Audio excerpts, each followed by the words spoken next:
بسم اللہ الرحمن الرحیم۔ الدعاء مخ العبادہ، دعا عبادت کا مغز ہے۔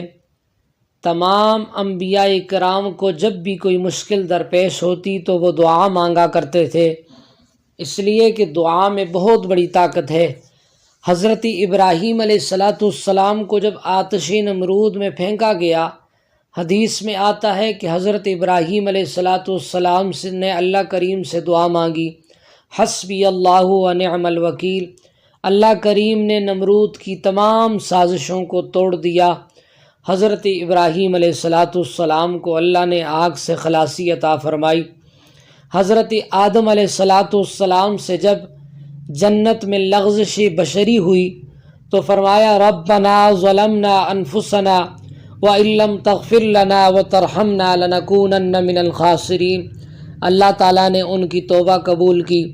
حضرت نوح علیہ السلام جب اپنی ظالم قوم سے تنگ آئے تو فرمایا رب انی مغلوب فانتصر، اے میرے رب میری مدد فرما۔ اللہ تعالیٰ نے اس کی قوم کو غرق کر دیا۔ حضرت ایوب علیہ السلام کو جب کوئی تکلیف پہنچی تو فرمایا رب انی مسنی الضر وانت ارحم الراحمین، اے رب کریم بہت زیادہ پریشان ہوں، تو رحم کرے گا تو بچوں گا۔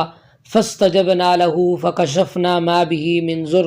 اللہ تعالیٰ فرماتے ہیں میں نے ان کی دعا کو قبول کیا اور ان کی تکلیف کو دور کر دیا۔